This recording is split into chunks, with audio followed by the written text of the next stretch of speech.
Hello students, मैं हूं अंकुर शर्मा और आप देख रहे हैं अंकुर शर्मा क्लासेस।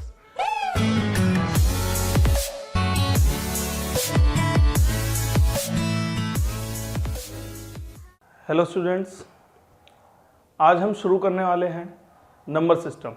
क्लास 9 का चैप्टर 1 है ये, ठीक है। और बहुत यूज़फुल चैप्टर है, बहुत इजी और बहुत ज़्यादा ज़रूरी चैप्टर है। देखिए, क्योंकि नाम से पता चल रहा है इसमें हम क्या स्टडी करेंगे, नंबर्स। और कोई भी मैथमेटिक्स को कहीं भी आप बिना नंबर्स के तो सॉल्व नहीं कर सकते ना। इनफैक्ट मैथमेटिक्स छोड़िए, आपको अगर कहीं भी आपको न्यूमेरिकल वैल्यू की अगर ज़रूरत है तो उसे बिना नंबर के आप जस्टिफाई नहीं करते, आप डिनोट नहीं करते, आपको उसे एक्सप्लेन ही नहीं कर सकते। सो नंबर क्या है, नंबर सिस्टम क्या है, इसमें किस तरीके से हमने नंबर्स को डिवाइड किया गया, किस तरीके से हम नंबर्स को स्टडी करते हैं, तो ये चीज़ हमारे को यहाँ पे देखनी है, यहाँ पे हमें समझनी है, ठीक है। सो नंबर सिस्टम में सबसे पहले मैं इसमें आपको बताता हूँ, ये थोड़ा सा पार्ट हमने बताया भी था और आज फिर हम इसमें बता देते हैं। नंबर सिस्टम में जो हमारा पार्ट चलता है, देखिए नंबर सिस्टम, कोई भी नंबर सिस्टम हमारे पास एक नंबर लाइन पे होता है हमेशा। कोई भी नंबर सिस्टम हमारा किस में होगा, नंबर लाइन पे, ठीक है ना। या फिर हम इसे दूसरे तरीके से बोलते हैं, नंबर सिस्टम में हम दो तरीके के नंबर्स ले सकते हैं, ठीक है ना। नंबर सिस्टम स्टार्टिंग में दो पार्ट में डिवाइड होता है, पहला है रियल नंबर, ठीक है, और दूसरा है नॉन रियल नंबर।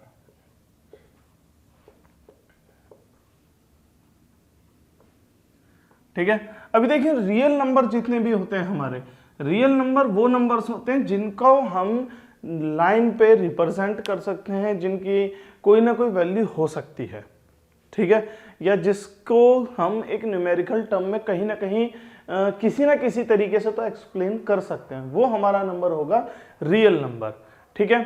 अभी रियल नंबर को आगे अगर हम डिवाइड करें तो सबसे पहले दो पार्ट में डिवाइड होता है हमारा, रेशनल और इर्रेशनल।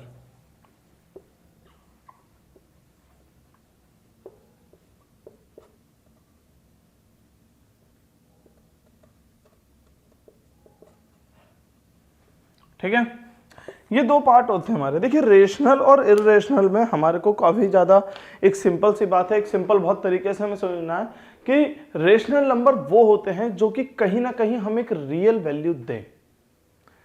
सॉरी, रियल तो दोनों होंगे, ठीक है ना। रेशनल नंबर वो होते हैं जो हमें रिप्रेजेंटेबल वैल्यू दे, जिसको हम किसी ना किसी तरीके से रिप्रेजेंट कर सके, समझा सके, अपनी बात को किसी के सामने एक्सप्रेस कर सके, ठीक है ना। अभी देखिए जैसे कि रेशनल नंबर में क्या होता है, रेशनल नंबर की हमारी बेसिक डेफिनेशन जो आपकी 9th क्लास के हिसाब से होती है, rational number can be any number that can be written in the form of p upon q where q can not be equal to 0।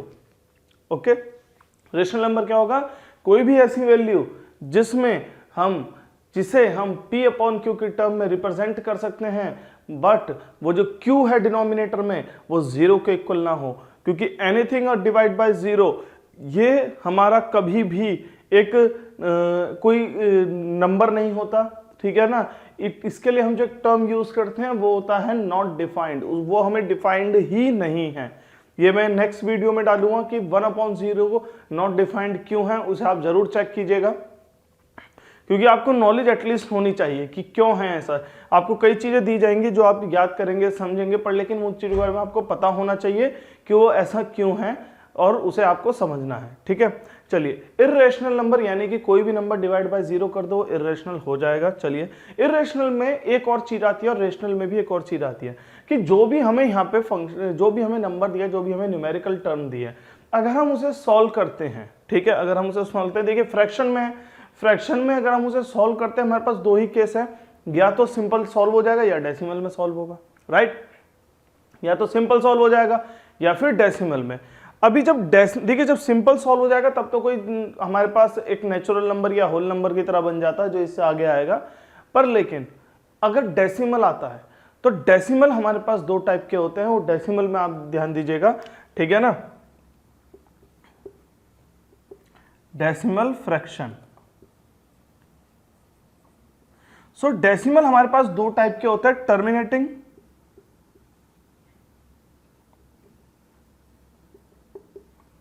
And non terminating.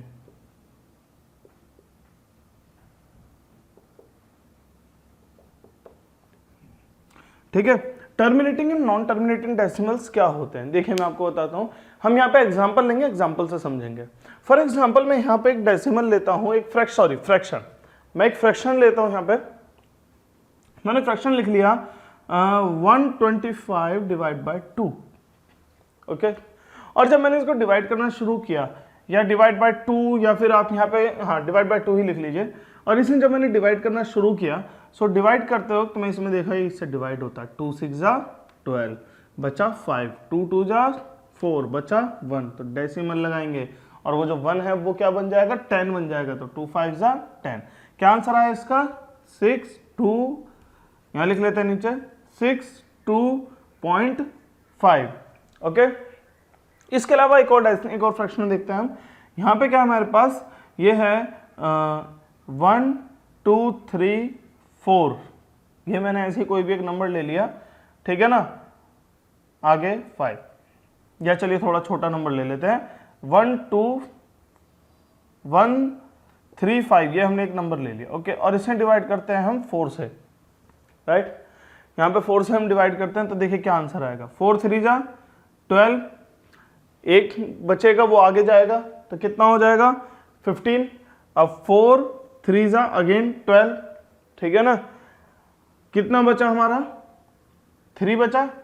So decimal लगाएंगे तो 3 के आगे 0 लग जाएगा, क्या हो जाएगा 30। तो 4 7 जा 28, कितना बचेगा 2 बचेगा, डेसिमल लगा हुआ है तो 20 हो गया। तो फिर 4 से डिवाइड करेंगे 5, ये इसका आंसर आ गया।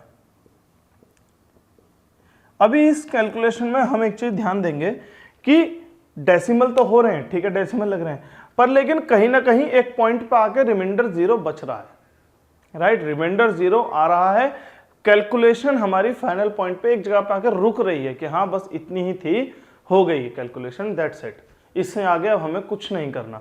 हमारे पास एक ऐसा फाइनल पॉइंट आ रहा है ना। तो उस केस में हम उसे कहते हैं टर्मिनेटिंग डेसिमल, जिसमें कि हमारे पास डेसिमल के बाद आने वाली जो डिजिट्स हैं वो लिमिटेड हों, ठीक है, कि भाई 2 डिजिट 10 डिजिट 5 डिजिट के बाद ये रुक जाएगा, फिर उसके आगे कुछ नहीं जाएगा, रिमाइंडर 0 आएगा। जिसमें रिमाइंडर 0 आ जाए या जिसमें डेसिमल के बाद जो डिजिट्स हैं वो लिमिटेड हो, वो हमारी क्या कहलाती है, टर्मिनेटिंग डेसिमल, ठीक है। पर लेकिन अभी इसके अलावा मैं एक दूसरा लेता हूं, एग्जाम्पल लेता हूं, जिसका हम कहते हैं नॉन टर्मिनेटिंग डेसिमल।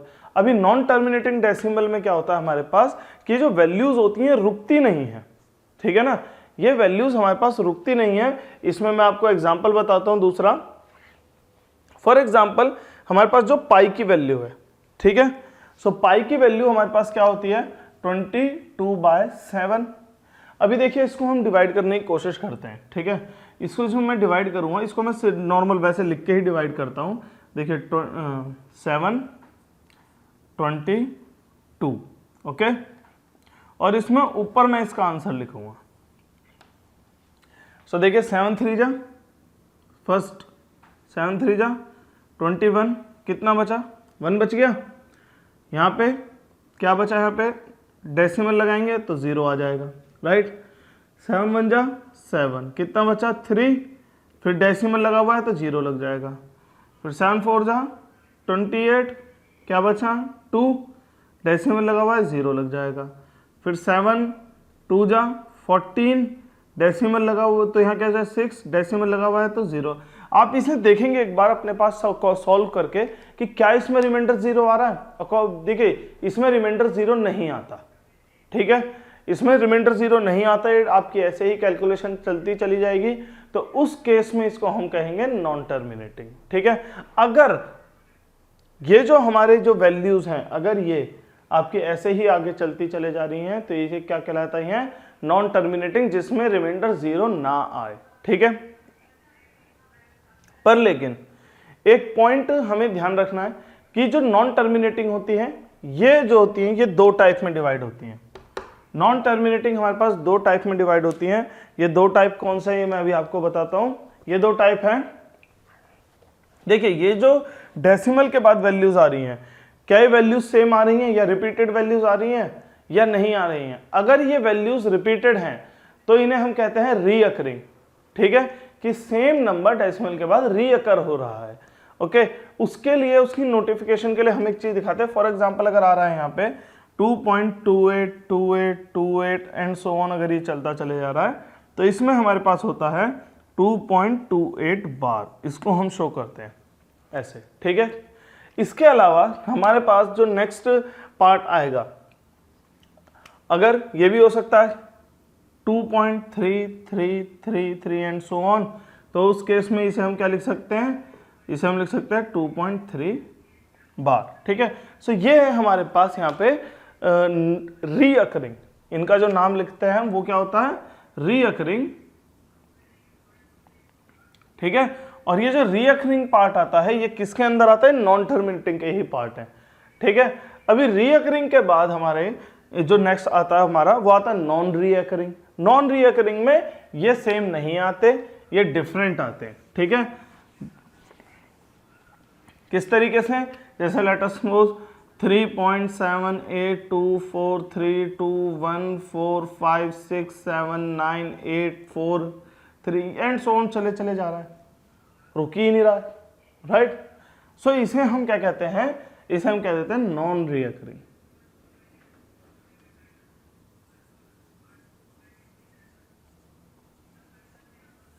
ओके, इसे हम कहते हैं नॉन रीअकरिंग। अच्छा स्टूडेंट्स, आपके अभी तक जितना मैंने बताया उसमें से कोई भी पार्ट अगर आपको नोट करना हो, कोई भी पार्ट आपको अगर जानना हो, तो उसमें हम ये पता कर, आपको क्या कहते हैं, वीडियो को किसी पॉइंट पे रोक करके उसे नोट कर सकते हैं, उसे अपने पास लिख सकते हैं, नोट्स वगैरह आप जहाँ भी बना रहे हो। आपके लिए एक होमवर्क है, नेक्स्ट वीडियो तक के लिए आपके पास एक होमवर्क है कि आपको पता करना है कि नॉन रीअकरिंग और रीअकरिंग, ये जो नॉन टर्मिनेटिंग नंबर्स होते हैं हमारे, क्या ये रेशनल नंबर होते हैं या नहीं, क्या ये इर्रेशनल होते हैं या कैसे, ये इनमें जो डेसिमल फॉर्म है, क्योंकि देखिए डेसिमल फॉर्म ये किसी में भी नहीं लिखी है मैंने, ये डेसिमल फॉर्म का ऐसा कुछ नहीं है कि रेशनल के अंदर या इर्रेशनल के अंदर, इनके अंदर भी डेसिमल फ्रैक्शन में भी इर्रेशनल नंबर्स होते हैं, ठीक है ना। सो कौन से होते हैं कौन से नहीं होते हैं ये आपको एक बार पता करनी है और आपको स्टडी करना है। एनसीईआरटी में क्लियर डेफिनेशंस दी गई हैं इनके ऊपर, और ये आप जो भी बुक यूज कर रहे हैं उसमें नेक्स्ट वीडियो तक आपको ये खुद से स्टडी करके देखना है। और एक चीज और याद रखिएगा, जब मैं आपको कहूं कि आपको स्टडी करना है, आपको सिर्फ और सिर्फ बुक्स इस्तेमाल करनी है, आपको कोई और इंटरनेट का कोई भी प्लेटफॉर्म यूज नहीं करना है, ना तो मेरी ही पिछली वीडियोस या आगे की वीडियोस देखनी है, कोई भी नहीं। क्योंकि देखिए स्टडी करने का मतलब है कि आपको सेल्फ कितना समझ में आया, वो बहुत ज्यादा जरूरी है, आपको खुद से कितना समझ में आया है। अगर आप वीडियोस देख के ही तो आपको ये नहीं पता चल पाएगा कि आपको कितना आता है कितना नहीं, राइट। ये आपका एक सेल्फ टेस्ट होता है, बिना एग्जाम के लिए आपको खुद पता चल जाएगा कि हाँ आपको आता है नहीं आता है, तो इसलिए ठीक है, सिर्फ बुक्स की हेल्प लेनी है, इसके अलावा और किसी की भी नहीं। चलिए इससे आगे हम नेक्स्ट पॉइंट पे चलते हैं। नेक्स्ट पॉइंट ये है हमारा कि जो रेशनल नंबर है, ठीक है ना, इसको आपको स्टडी करना है अब, और इसमें हमारे पास एक सबसे पहला क्वेश्चन जो आता है एनसीईआरटी का, वो मैं आपको बताऊंगा अभी। वो मैं आपको एक्चुअली दोनों के ही केस में बताऊंगा, रेशनल और इर्रेशनल नंबर में, जो कि इसमें हम आज स्टडी करेंगे। देखिए रेशनल या इर्रेशनल नंबर हमें फाइंड करने को दिया जा सकता है कि किन्हीं भी दो नंबर्स के बीच में आप रेशनल नंबर फाइंड कीजिए। ये कहा जा सकता है, दो नंबर दे दिया आपको और बोला जाए कि इसके बीच में 10 रेशनल नंबर फाइंड कीजिए, 5 रेशनल नंबर फाइंड कीजिए, 3 रेशनल नंबर फाइंड कीजिए। इसके अलावा आपको जो क्वेश्चन दिया जा सकता है वो 2 इर्रेशनल नंबर दिए जा सकते हैं और ये कहा जा सकता है कि इनके बीच में इर्रेशनल नंबर या रेशनल नंबर फाइंड कीजिए। वो मैं आपको सारा बताता हूं कैसे करते हैं, ठीक है। देखिए सबसे पहले मैं इजीएस्ट तरीके से लेकर चलता हूं। तो मैथमेटिक्स में इजीएस्ट नंबर कौन से है, नेचुरल नंबर। सो उनमें ही मैं एक एग्जांपल लेता हूं। हमें 2 नंबर दे दिए 2 और 3, हमें 2 नंबर दे दिए, ठीक है, और हमसे बोला गया कि इनके बीच में 5 रेशनल नंबर फाइंड करने हैं। फाइंड 5 रेशनल नंबर्स बिटवीन 2 और 3, राइट। सो हम क्या करेंगे, नंबर देखें कितने फाइंड करने हैं, 5, ओके, और इनके बीच में एक भी नंबर नहीं है, तो रेशनल नंबर फाइंड करने। अब कैसे करेंगे मैं आपको बताता हूं। 5 से आगे का 10th नंबर क्या है, 10 है ना। तो आप एक काम कीजिए, इसमें जो है दोनों नंबर्स में 10 के ऊपर नीचे मल्टीप्लाई, न्यूमरेटर में भी और डिनोमिनेटर में भी मल्टीप्लाई कर दीजिए। देखिए जब डिनोमिनेटर कुछ नहीं लिखा होता तो डिनोमिनेटर 1 होता है, ये याद रखना है। जब डिनोमिनेटर कुछ भी ना लिखा हो तब डिनोमिनेटर क्या लिखा होता है हमारे पास 1 होता है, ये हमें याद रखना है। सो यहाँ पे क्या हो जाएगा हमारा 20, क्योंकि 2 इंटू 10 20 और 1 इंटू 10 10। ऐसे ही यहाँ पे 3 इंटू 10 30 अपॉन 1 इंटू 10 10। सो 20 से लेकर के 30 तक के अब आप कोई भी 5 नंबर लिख लीजिए। सो 20 से लेकर के 30 तक के 5 नंबर कौन से हो जाएंगे 21 22 23 24 25, ये हो गए। और भी कुछ भी हो सकते थे 29 28 कुछ भी हो सकता था। फिर जो इसमें वो है डिनोमिनेटर है वो ही लिख लीजिए, ठीक है। ये सारे आपके हो जाएंगे rational numbers, 5 rational number between 2 and 3, ये याद रखना, ठीक है ना। अच्छा, इसमें एक चीज याद रखना कि ये जो डेसिमल, ये जो डिनोमिनेटर है, इस मेथड के लिए डिनोमिनेटर एग्जैक्टली सेम होना चाहिए। अगर डिनोमिनेटर सेम नहीं है तो डिनोमिनेटर को सेम बनाओ, ठीक है। ऐसा नहीं कि आपको डिनोमिनेटर नहीं गिवन हो, डिनोमिनेटर भी गिवन हो सकता है। और अगर डिनोमिनेटर सेम गिवन नहीं है तो डिनोमिनेटर को सेम बनाओ। तो डिनोमिनेटर को कैसे सेम बनाएंगे, अगर डिनोमिनेटर गिवन है तो उसे सेम कैसे बनाएंगे अब हम वो देखेंगे, ठीक है। सो उसमें हमारे पास होता है, लेट अस सपोज यहाँ पे हमें दे रखा है 2/5 एंड 3/7, ये 2 नंबर दे दिए हमको, ठीक है। अब हमें सबसे पहले तो क्या देखेंगे कि इसमें डिनोमिनेटर सेम नहीं है, सो डिनोमिनेटर सेम बनाने पड़ेंगे। सो डिनोमिनेटर सेम बनाने के लिए हम क्या करेंगे, बहुत इजी मेथड बता रहा हूं आपको। ये मेथड अगर आप याद रखो आपको कोई प्रॉब्लम ही नहीं आने की है, ठीक है। जब आपकी कैलकुलेशंस बहुत अच्छी हो जाएंगी, बहुत आप जल्दी कैलकुलेशन करने लेंगे, चीज़ों को समझने लेंगे, तब आप इसमें और एडवांस चीज़ें यूज़ कर सकते हो। उससे पहले के लिए आप हमेशा के लिए एक पॉइंट याद रखो, और वो पॉइंट क्या है कि इसके डिनोमिनेटर की इसमें ऊपर नीचे मल्टीप्लाई और इसके डिनोमिनेटर की इसमें ऊपर नीचे मल्टीप्लाई, दोनों के डिनोमिनेटर्स को एक दूसरे में ऊपर नीचे दोनों तरफ मल्टीप्लाई कर दो। देखो दूसरे नंबर का डिनोमिनेटर क्या है 7 है ना, तो उसे पहले नंबर में ऊपर भी और नीचे भी मल्टीप्लाई कर दो। देखिए ऊपर और नीचे क्यों मल्टीप्लाई करते हैं, इसका सबसे पहले रीजन सुनिएगा। इसका रीजन सिर्फ एक ही यही है कि देखिए जब हम इसे डिवाइड करें अगर, तो डिवाइड करने पर 7 से 7 कट जाएगा, वापस से वही नंबर बचेगा जो हमें क्वेश्चन में था, है ना। सिंप्लीफाई करने से क्वेश्चन में कोई चेंज नहीं हुआ, इसलिए हम उसे सेम नंबर से मल्टीप्लाई करते हैं। तो यहाँ क्या हो गया 14/35, ये नंबर आ गया हमारे पास। सिमिलरली पहला नंबर लिखते हैं, दूसरा नंबर लिखते हैं, और इसमें पहले नंबर के डिनोमिनेटर को ऊपर नीचे मल्टीप्लाई करना है। 5 × 5 तो 3 5 15 अपॉन 7 5 35। तो अब हम देखेंगे क्या हमारे पास दोनों नंबर्स में डिनोमिनेटर सेम आ गए। हाँ, यहाँ पे 35 है, यहाँ भी 35 है। अब हम देखते हैं हमारे पास क्या नंबर्स हैं, 14/35 राइट, एंड 15/35 अगेन। अब हम इसमें क्या देखेंगे कि जो हमारे पास यहाँ पे नंबर्स हैं उनके बीच में अगर मैं देखूं तो कोई भी पार्ट ऐसा नहीं है जो कि इनके बीच में मैं नंबर लिख सकूं। 14 और 15 के बीच में मैं कोई भी नंबर नहीं लिख सकता, है ना। सो मैं इस नंबर के लिए क्या लिखूंगा, इसे लिखने के लिए बहुत सिंपल सी बात है। अगेन वही जो पिछले एग्जाम में पिछले क्वेश्चन में हमने देखा था कि इसमें मैं 10 की मल्टीप्लाई कर दूंगा, न्यूमरेटर एंड डिनोमिनेटर बोथ, ठीक है। और देखिए इस क्वेश्चन को करते वक्त एक चीज का और बहुत ध्यान रखना है कि ये जो मैं मल्टीप्लाई कर रहा हूं या आप भी जो मल्टीप्लाई करेंगे, अगर उसमें कोई नंबर आपस में मतलब डिवाइड हो जा रहा है, कैंसिल आउट हो रहा, नहीं करेंगे, उसे एज इट इज रहने दीजिए। सो यहाँ पे 14 × 10 क्या हो गया 140 अपॉन 35 × 10 350। फिर यहाँ पे 15 × 10 क्या हो गया हमारे पास 150 अपॉन 35 × 10 350। देखिए मैंने आपको कैंसिल करने के लिए क्यों मना किया, क्योंकि देखिए ये सारे जो नंबर्स हैं ना इसमें हमने ही मल्टीप्लाई किए हैं, और डिवाइड ऊपर नीचे दोनों में, मतलब डिवाइड और मल्टीप्लाई दोनों, यानी ऊपर भी और नीचे भी दोनों जगह सेम मल्टीप्लाई हुआ है। तो जब आप इसे अगर कैंसिल आउट करने लगे ना तो वापस से ये नंबर जो है 140/350 ये 2/5 में बदल जाएगा, और 150/350 ये वापस से 3/7 हो जाएगा। तो इसे डिवाइड मत करने लग जाना यहाँ पे कि इसे सिंप्लीफाई कर लें, इसे एज इट इज छोड़ दीजिए। अब क्या करेंगे, 140 से 150 के बीच के 5 नंबर कोई भी, 142 143 146 147 148, कितने गए 1 2 3 4 5, है ना। अब इनमें सब में डिनोमिनेटर में जो है हमारे पास 350 350, देखिए सब में डिनोमिनेटर में 350 हम तभी लिखेंगे जब दोनों नंबर के डिनोमिनेटर में 350 है, अगर जो डिनोमिनेटर हमारा सेम है वो ही लिखेंगे, उसके अलावा हम नहीं लिखेंगे। तो ये हमारे नंबर्स हो गए, ठीक है, 5 रेशनल नंबर इन दोनों के बीच में, राइट। इन बातों को आपको थोड़ा सा ध्यान में रखना है और बहुत इजी है ये दो ही पार्ट इसमें, ये दो ही मेथड अगर आप याद रखें इससे आपके ऑलमोस्ट सारे क्वेश्चंस हो जाएंगे, ठीक है। जैसे मैंने बताया जब एक बार आपकी कैलकुलेशंस बहुत अच्छी होने लगेंगी या आपको लोग को थोड़ा सा समझ में बैठ आने लगेगा तो आप खुद डिस्कवर कर लेंगे और भी मेथड्स होते हैं इसमें, ठीक है। अभी के लिए इतना ही काफी है।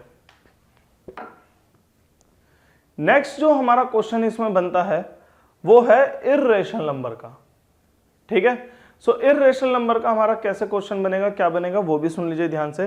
देखिए वो क्वेश्चन हमारा ये बनेगा कि कोई भी हमारे को एक दो इर्रेशनल नंबर या कोई भी दो नंबर दे दिए आपको, कोई भी दो नंबर, लेट अस सपोज जो अभी लिखे थे वही लिख लेते हैं, क्या थे 2/5 और 3/7, ये दो नंबर थे ना, है ना, बस इन्हीं लिख लेते हैं। सो जब मैंने इन दोनों नंबर्स को लिखा, अब मुझसे बोला गया इन दोनों के बीच के कोई भी दो या एक या तीन इर्रेशनल नंबर देने हैं। कैसे नंबर देने हैं? Irrational number. तो अभी ध्यान से देखिएगा, इसमें हम क्या करेंगे कि यहां पे इसे सॉल्व करेंगे थोड़ा सा, मतलब जितना सॉल्व हो सकता है, अगर सॉल्व हो सकता है तो कंप्लीट कर दो, नहीं तो डेसिमल के बाद के 2 डिजिट तक सॉल्व करो मैक्सिमम, इससे ज्यादा सॉल्व नहीं करना। इससे अभी उसके बारे में बताऊंगा कितना सॉल्व करना, दोबारा 1 मिनट पहले से देखेंगे। तो इसे जब सॉल्व करेंगे कितना आ जाएगा, 0.1 आंसर आ जाएगा, राइट। फिर इसे सॉल्व करेंगे, यहाँ पे क्या होगा 7 3 जा, ओ सॉरी, इसे पॉइंट लगाएंगे तो 30 हो जाएगा, 7 4 जा 28, 2 बचा, 7 2 जा 14, इसे इतना ही छोड़ देंगे। अच्छा, अगर आपके नंबर सेम आ गए 2 डिजिट तक, जैसे यहाँ भी 0.42 आ गया, यहाँ भी 0.42 आ गया, तो अब आगे सॉल्व करेंगे, ठीक है। मतलब हमें 2 डिफरेंट नंबर चाहिए ना, तो उसके लिए जहां तक डिफरेंट नंबर आएगा वहां तक हमें सॉल्व करना पड़ेगा। अगर शुरू में ही 2 डिजिट में ही हमें डिफरेंट नंबर मिल गए, मत करो सॉल्व, आगे इतना छोड़ दो, ठीक है। अब देखते हैं क्या करेंगे हम। 0.1 और 0.4 के बीच में कितने नंबर बनते हैं? 0.3 है, 0.2 है हमारे पास, है ना। तो अब उसमें क्या करेंगे, मैं यहाँ पे लिखूंगा 2 नंबर लिखना 0.2 और इसके आगे नंबर लिखते ही चले जाओ, क्या 3 4 6 7 2 1 0 5 4 3 2 और एंड सो ऑन। ये हमारा एक इर्रेशनल नंबर हो गया। जब भी नॉन टर्मिनेटिंग नंबर में, नॉन टर्मिनेटिंग डेसिमल में कोई हमारे पास, यहाँ ये बात ध्यान रखना, non terminating non recurring number हमेशा क्या होगा, हमारा एक इर्रेशनल नंबर होता है। इसके बारे में आपको थोड़ा सा बता दे रहा हूँ। फिर इसके बाद हमारे पास कोई और नंबर ले लो, 0.3451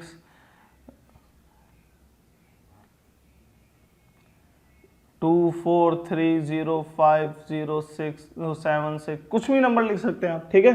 तो ये हमारे पास इर्रेशनल नंबर हो गए।